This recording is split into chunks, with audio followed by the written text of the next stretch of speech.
Hello friends, welcome to movie meter. और आज के वीडियो में हम बात करेंगे रॉन्ग टर्न फाउंडेशन मूवी की। अगर आप इस चैनल पर नए हैं तो इसे सब्सक्राइब करना ना भूलें और साथ में बेल आइकॉन पर प्रेस कीजिए जिससे मेरी अगली सभी वीडियो की नोटिफिकेशन आपको मिल सके। तो चलिए अब रॉन्ग टर्न फाउंडेशन मूवी की स्टोरी पर फोकस करते हैं। मूवी की स्टार्टिंग में स्कॉट नाम के शख्स को दिखाया गया है। वो बहुत परेशान दिखाई दे रहा था क्योंकि उसकी बेटी जेन मिसिंग थी। वह अपने कॉलेज फ्रेंड के साथ वैकेशन मनाने के लिए गई थी, पर जेन पिछले 1.5 महीने से गायब थी और उससे कांटेक्ट भी नहीं हो पा रहा था। आखिरी बार जेन ने मैसेज वर्जीनिया शहर से स्कॉट को किया था, तो स्कॉट वर्जीनिया शहर में जेन की तलाश में आया था। स्कॉट वहां वर्जीनिया जाकर पुलिस ऑफिसर को अपनी बेटी जेन की फोटो दिखाकर उसकी हेल्प करने के लिए कहता है, पर ऑफिसर स्कॉट से कहते हैं कि बच्चे यंग है और बस कुछ दिन साथ घूमने के बाद वो लोग वापस आ जाएंगे। यह सुनकर स्कॉट समझ गया था कि यहाँ पर उसे कोई हेल्प नहीं मिलने वाली। अब स्कॉट वहाँ से एक रेस्टोरेंट में आता है। वो वहाँ पर भी अपनी बेटी जेन की फोटो सबको दिखाकर उसके बारे में पूछ रहा था। वहाँ पर एक बूढ़ा आदमी था। वो स्कॉट से कहता है कि कुछ दिन पहले वह लड़की अपने कुछ फ्रेंड के साथ यहाँ पर आई थी और वो सब जंगल में ट्रेल के लिए जाने वाले थे। वह बूढ़ा आदमी स्कॉट से कहता है कि अगर वो सब वर्जीनिया के घने जंगल में गए हैं तो उनका वापस आने का कोई चांस नहीं है। वो स्कॉट से कहता है कि अच्छा यही रहेगा कि तुम अपनी बेटी को भूल जाओ। यह सुनकर स्कॉट उस बूढ़े आदमी से कहता है कि अगर इसी तरह तुम्हारे बच्चे भी खो जाते तो क्या तुम भी ऐसा सोचते। अब हमें 1.5 महीने पहले की स्टोरी दिखाई गई है, जहां पर जेन और उसके फ्रेंड्स वर्जीनिया में एंटर होते। वो सब बहुत खुश थे। वहां जेन का बॉयफ्रेंड डेरियस भी था। अब वो सब एक होटल पर आकर रुकते। वो सब एक क्लब में आते। वहां पर वह बूढ़ा आदमी भी था जो स्कॉट से मिला था। वह बूढ़ा आदमी जेन और उसके फ्रेंड को यहाँ आने का रीजन पूछता है, तो वो सब कहते हैं कि यहाँ वो सब ट्रेल के लिए जाने वाले हैं। यह सुनकर वह बूढ़ा आदमी उन्हें कहता है कि वर्जीनिया के जंगल में पहली बार जा रहे हो तो किसी गाइड को अपने साथ ले जाना, क्योंकि अगर रास्ता भूल गए तो भारी मुसीबत में पड़ सकते हो। पर डेरियस कहता है कि हम सब जंगल में दूर तक नहीं जाएंगे। अब वो सब वहाँ से अपने होटल रूम पर आते। वहाँ से जेन अपने डेड स्कॉट को कॉल करके कहती है कि वो और उसके फ्रेंड यहाँ वर्जीनिया के जंगल में कल ट्रेल के लिए जाने वाले हैं। अब दूसरे दिन सुबह वो सब जंगल की ओर ट्रेल के लिए निकलते हैं। वहाँ पर जेन और उसका बॉयफ्रेंड डेरियस, मिला और उसका बॉयफ्रेंड एडम और गैरी और लुइस थे। वो सब उस जंगल में आगे बढ़ रहे थे। वो सब उस जंगल में बहुत आगे आ गए थे, तो जेन सबको कहती है कि अब हमें यहाँ से वापस जाना चाहिए।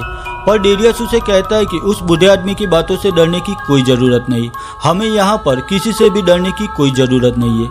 यह सुनकर जेन ट्रेल में आगे बढ़ने के लिए रेडी हो जाती है।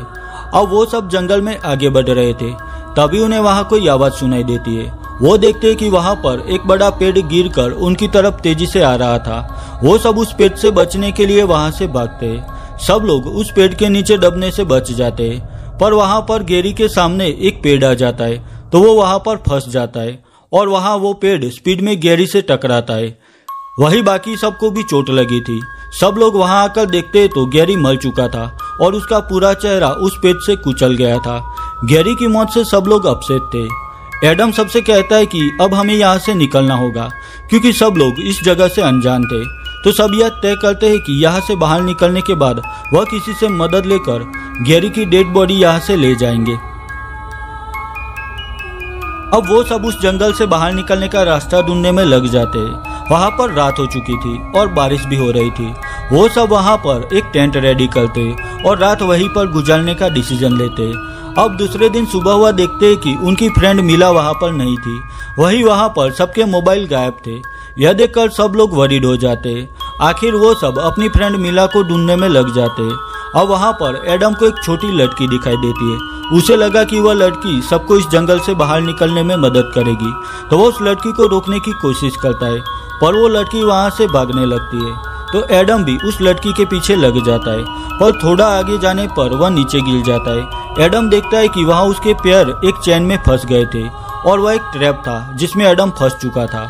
वहाँ उसके बाकी फ्रेंड एडम के पैर उस चैन से निकालने की कोशिश करते, पर एडम चैन से एक बड़े गड्ढे में खींचा चला जाता है।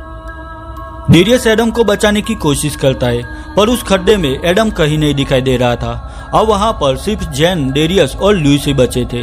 वह सोचते हैं कि अब तो जल्द ही यहाँ से निकलना होगा, क्योंकि वह ट्रैप किसी ने जानबूझकर बिछाए थे और यहाँ से जल्दी बाहर नहीं निकले तो वह एडम को भी नहीं बचा पाएंगे। तो वह तीनों वहां से निकलते। वो तीनों उस जंगल में आगे बढ़ रहे थे, तभी उन्हें वहां पर एक पुराना घर दिखाई देता है।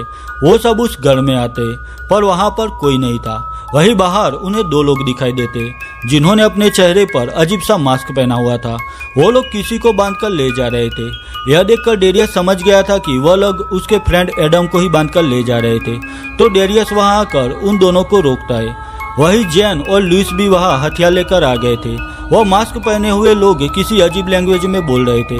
तभी एडम एक बड़ी लकड़ी से मास्क पहने हुए एक शख्स पर हमला करता है और बैक टू बैक वार करके उस शख्स को खत्म कर देता है। अब वो सब देखते हैं कि वह मास्क पहना हुआ दूसरा शख्स वहां से चला गया था। वही वहां पर मिला भी आ गई थी। मिला कहते हैं कि वह टेंट से बाहर आकर आसपास घूम रही थी। तभी उसे वहां पर मास्क पहने हुए कुछ लोग दिखाई दिए। उन्हें देखकर मिला डर गई और वहां पर छिप गई। और फिर जब उसने वापस टेंट आकर देखा तो वहां पर कोई नहीं था। अब वो सब समझ गए थे कि यहाँ पर उन्हें ज्यादा खतरा है, क्योंकि वह भागा हुआ दूसरा शख्स यहाँ पर अपने लोगों को लेकर जरूर वापस आएगा। और एडम ने उनके एक साथी को मार डाला था, तो वो लोग उन्हें भी नहीं छोड़ेंगे। तो वो सब वहां से आगे बढ़ते। अब लुइस सबसे पीछे था।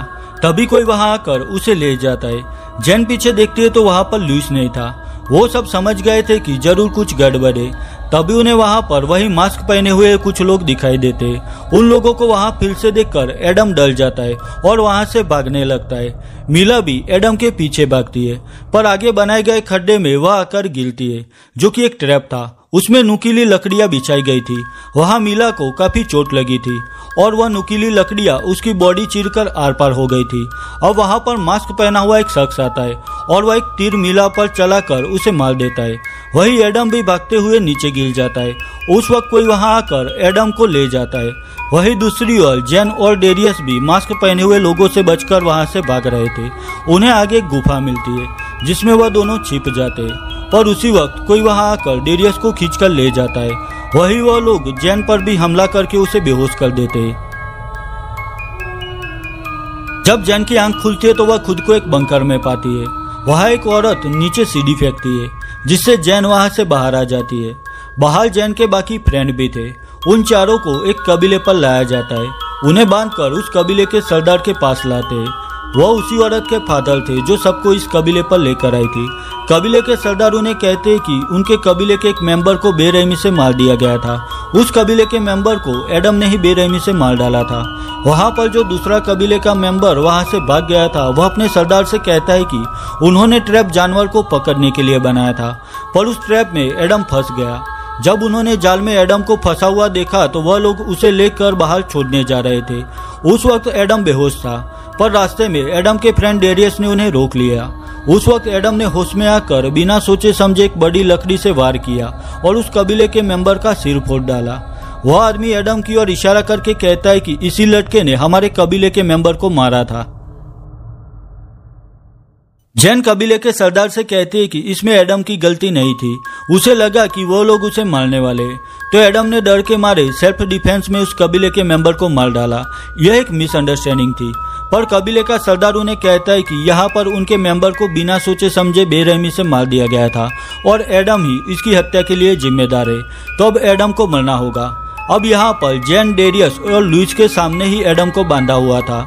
अब वहाँ पर कबीले का सरदार कहता है कि यह एक फाउंडेशन है, यहाँ हम एक दूसरे की हिफाजत करते, हम किसी को हर्ट नहीं करते, हम सिर्फ जानवरों का शिकार करते, पर तुम लोगों ने यहाँ हमारे एक साथी को बिना सोचे समझे मार डाला, तो इसकी सजा जरूर मिलेगी।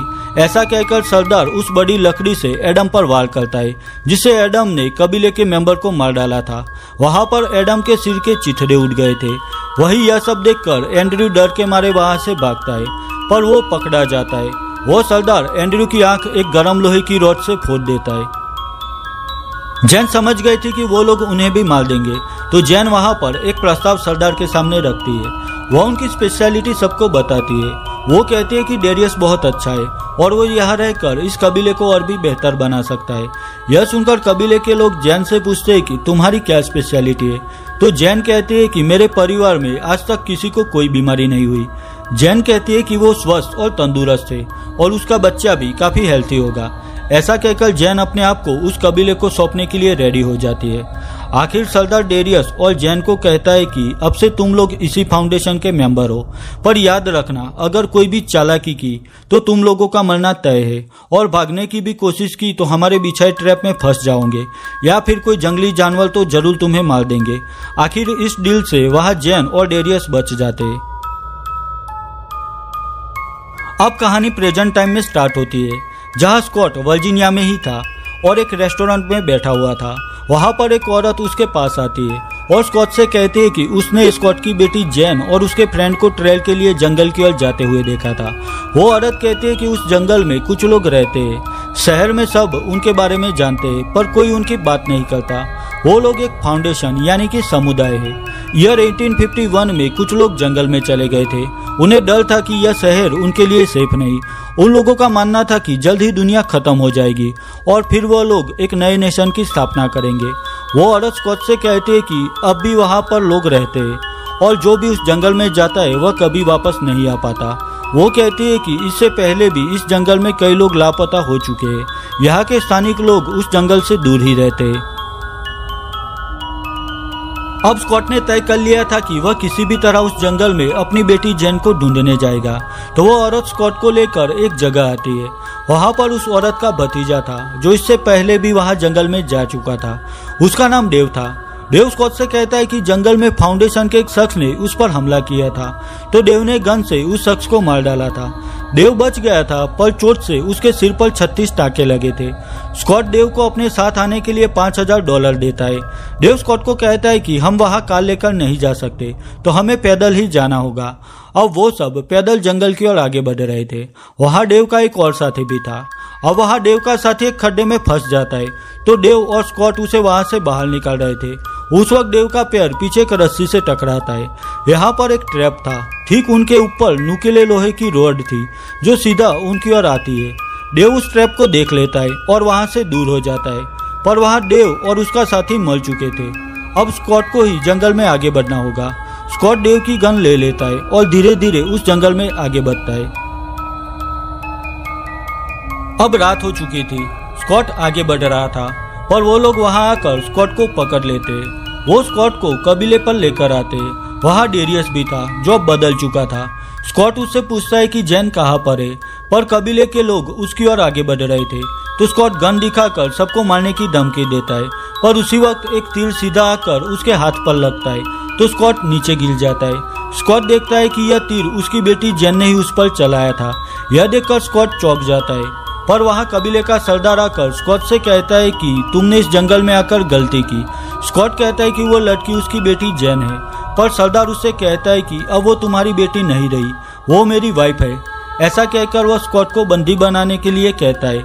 अब रात के वक्त सब सो रहे थे, तो उस वक्त जैन अपने डैड को छुड़ाती है और वो वहां से भागने की तैयारी करते हैं। जैन डेरियस को भी बुलाने जाती है, पर डेरियस कहता है कि वो यही रहना चाहता है। यहाँ डेरियस का कंप्लीट ब्रेन वॉश हो चुका था। वो जैन से कहता है कि तुम अपने डैड को लेकर यहाँ से चली जाओ, मैं किसी को कुछ नहीं कहूंगा। अब आखिर जैन अपने डैड को लेकर वहां से निकलती है।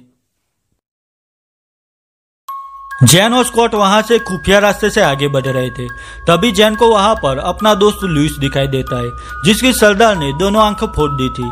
जैन लुइस पर गोली चलाकर उसे इस पेन से आजाद करती है। वही वहां से बाहर निकलते वक्त कबीले का एक मेंबर जैन और स्कॉट पर हमला करता है और जैन को मारने की कोशिश करता है, पर जैन एक चाकू से उस शख्स पर वार करती है और वहां पर वो शख्स मारा जाता है। अब स्कॉट जैन के साथ आगे बढ़ रहा था, तभी उन्हें वहां पर कुछ लोग दिखाई देते। उनके पास गन्स थी। स्कॉट देखता है कि यहाँ पर वही बूढ़ा आदमी था जिसने रेस्टोरेंट में स्कॉट से कहा था कि अपनी बेटी को भूल जाओ। आखिर वो यहाँ स्कॉट की मदद करने के लिए आया था। वो कहता है कि उसका भतीजा 6 इयर्स पहले इसी जंगल में गलती से आ गया था और फाउंडेशन वालों ने उसे मार दिया था। अब वो सब वहां से निकलने की तैयारी करते। सब लोग एक जीप में बैठ चुके थे, पर वहां फाउंडेशन के लोग भी आ गए थे। उस वक्त उन्हें रोकने के लिए वह बूढ़ा आदमी वहां पर आग लगा देता है। वहां पर फाउंडेशन का सरदार भी था। वो देखता है कि जैन ने उसे धोखा दिया था। आखिर सब लोग उस जंगल से बाहर आ चुके थे। वही जैन भी अब वापस अपने शहर में आ चुकी थी। वो यहाँ आकर बहुत खुश थी और बीती बातें भूलकर अपनी लाइफ एंजॉय कर रही थी। अब वो घर आती है तो वहाँ उसकी मॉम सोनिया कुछ लोगों से उसे मिलाती है। सोनिया कहती है कि यह हमारे नए पड़ोसी है। जैन देखते है कि वहाँ पर फाउंडेशन का सरदार ही उनका नेबर बन के रहने आया था। जैन अपनी मॉम और अपने भाइयों को कहती है कि वह कुछ बातें उनके नेबर से अकेले में करना चाहती है, तो वो लोग वहां से चले जाते हैं। अब जैन सरदार से कहती है कि तुम मेरी फैमिली को कोई नुकसान नहीं करोगे, तो सरदार जैन से कहता है कि तुम्हें हमारे साथ वापस फाउंडेशन पर आना होगा। आखिर जैन सरदार के साथ जाने के लिए रेडी हो जाती है और वो सब जैन को लेकर वहां से चले जाते हैं। पर आगे रास्ते में जैन कार में बैठे सब लोगों को मार देती है और वो वहाँ पर सरदार पर भी चाकू से वार करके उसे भी खत्म कर देती है। वहाँ पर एक छोटी बच्ची थी जिसे जैन कुछ नहीं करती और वो फिर से वापस अपने घर की ओर लौटने लगती है और बस यहीं पर रॉन्ग टर्न फाउंडेशन मूवी खत्म हो जाती है। ईयर 2021 में रिलीज हुई रॉन्ग टर्न फाउंडेशन मूवी को IMDb पर 5.8 आउट ऑफ 10 स्कोर मिला है। वही रोटन टोमेटो पर इसे 65% एंड ऑडियंस स्कोर 55% मिला है। अगर यह वीडियो आपको अच्छी लगी है तो इसे लाइक और शेयर कीजिए और मेरे लिए कोई भी सजेशन है तो मुझे कमेंट सेक्शन में कमेंट करके बताइए। तो मिलता हूँ अपनी नेक्स्ट वीडियो में, तब तक के लिए बाय बाय।